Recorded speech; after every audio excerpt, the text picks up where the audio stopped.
Jangan lupa like, share, dan subscribe.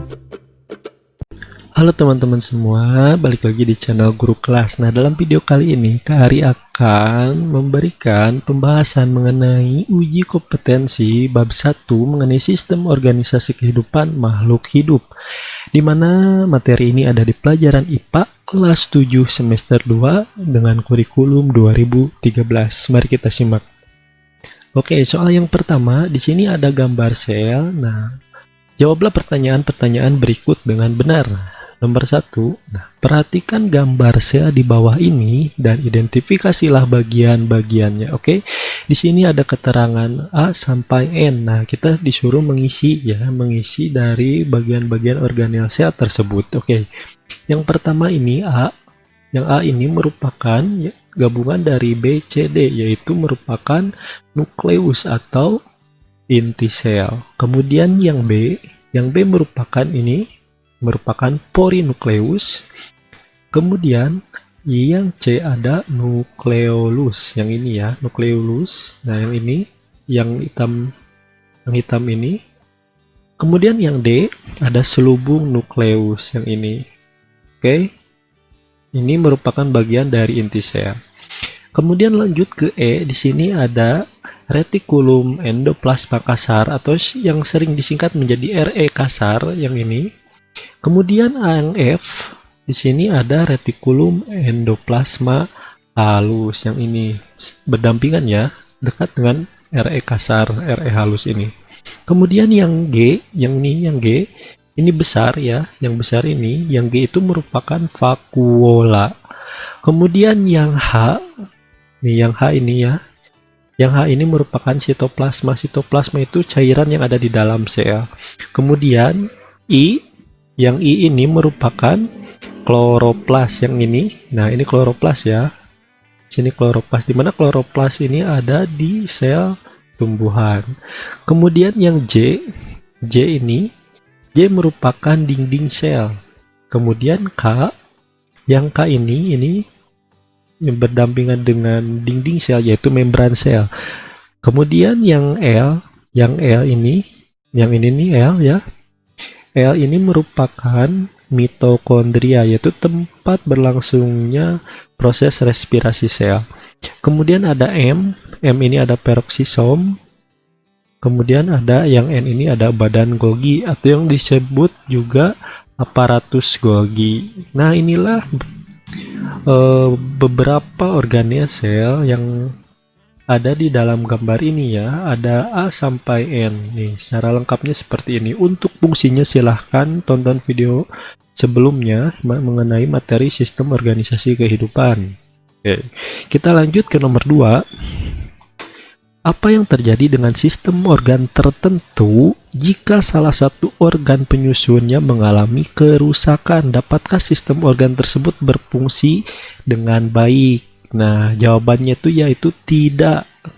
Di mana sistem organ tersebut tidak akan berjalan dengan baik karena sistem organ itu penyusunnya dari organ, dan organ itu penyusunnya itu dari jaringan, dan jaringan itu penyusunnya dari sel. Di mana sel yang rusak itu tidak akan menyempurnakan sebuah jaringan organ atau sistem organ yang disusunnya itu gitu. Jadi tidak akan baik gitu kondisinya seperti itu. Kemudian ada pertanyaan ini A, B, C. Kita jawab yang pertama ya. Oke.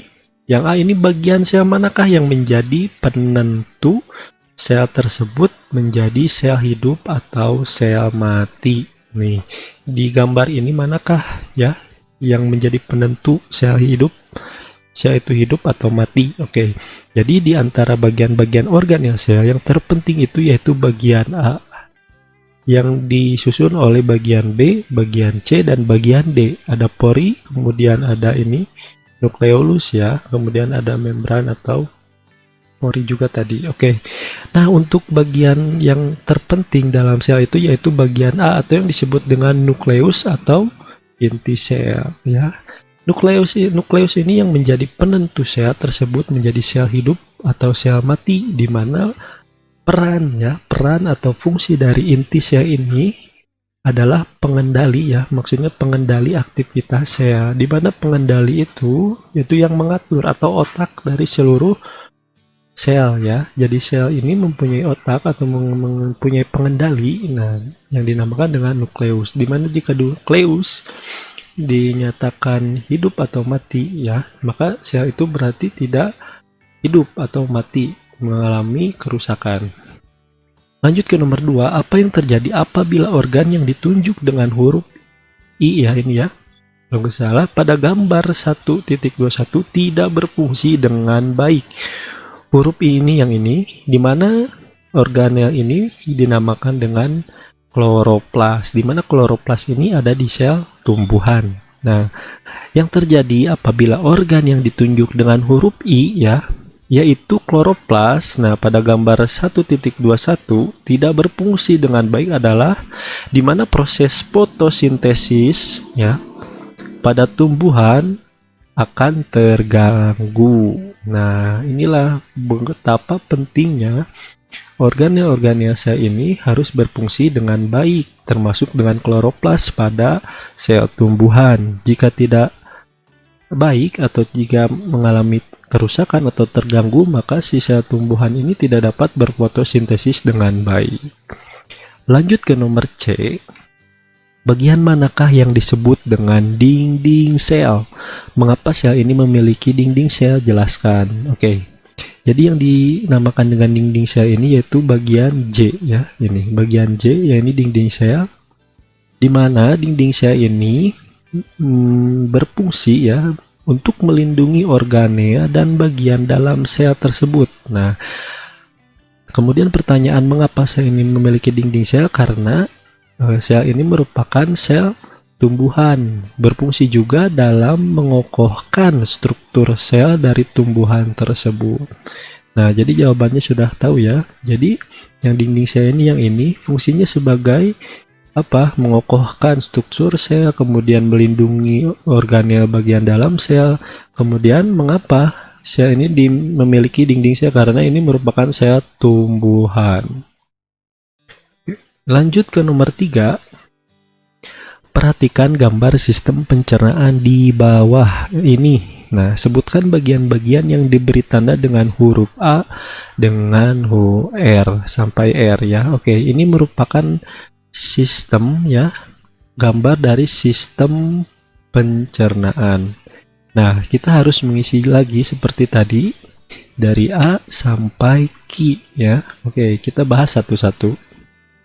Oke, yang A ini merupakan rongga mulut atau cavum oris bahasa Latinnya. Nah, di sini rongga mulut yaitu pertama kali kita melakukan sistem pencernaan itu yaitu melalui rongga mulut. Tidak ada organ-organ yang lain atau sistem organ yang lain ya. Hanya menggunakan rongga mulut jika kita makan.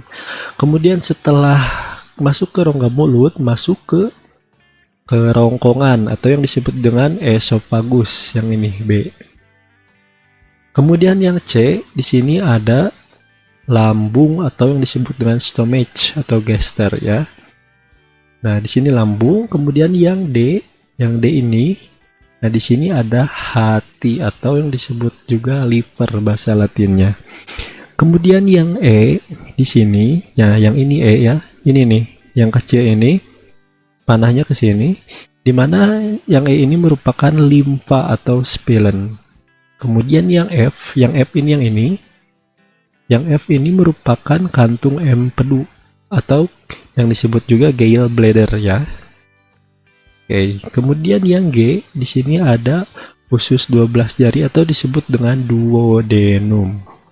Yang H ini G, kemudian H ini merupakan pankreas ya. Pankreas ini di sini di bawah lambung ya, di sini. Kemudian yang I ini yaitu merupakan kolon atau usus melintang. Yang melintang ini dari sini, dari kiri ke kanan ya. Jadi atau disebut juga dengan transverse colon. Kita lanjut. Kemudian tadi udah sampai K ya. Di sini sampai I. Kemudian kita lanjut ke J. J yang ini J ini disebut dengan bagian kolon menanjak atau yang disebut dengan ascending colon ya. Atau disebut juga kolon ascendant gitu. Kemudian yang K ini disebut dengan usus kosong atau disebut juga dengan jejunum ya. Ini janum. Kemudian yang L yang L ini merupakan kolon menurun atau disebut dengan descending colon atau kolon descendant. Kemudian yang M yang M ini merupakan usus penyerapan atau ileum. Jadi usus itu ada tadi duodenum, jejunum, dan ileum. Kemudian yang N ini merupakan usus buntu di sini ya posisinya atau disebut dengan cecum. Kemudian ada yang O, bagian O ini merupakan umbai cacing atau appendix. Kemudian yang Q, nah dimana yang Q ini merupakan yang P dulu ya, maaf, yang P ini merupakan kolon sigmoid. Nah di sini ya, kolon sigmoid atau disebut dengan usus panggul. Kemudian Q ini disebut dengan porus usus atau bahasa Latin atau bahasa ilmiahnya sering juga disebut dengan rectum ya, rectum. Kemudian yang terakhir yaitu R, di mana R ini merupakan anus. Nah, ini tempat keluarnya kotorannya, sisa dari kotoran makanan gitu. Jadi inilah sistem pencernaan manusia yang sangat kompleks ya, di mana mulai dari mulut ya, kita memasukkan makanan, kemudian dicerna oleh lambung, dicerna oleh usus, masuk ke usus besar, usus 12 jari, kemudian sampailah ke dalam rektum dan dibuang melalui organ pengeluaran, yaitu yang dinamakan dengan anus. Oke, sekian, terima kasih yang telah menonton video ini mengenai uji kompetensi bab 1 mengenai sistem organisasi kehidupan makhluk hidup. Jangan lupa like, share, dan subscribe. Sampai jumpa di video selanjutnya. See you.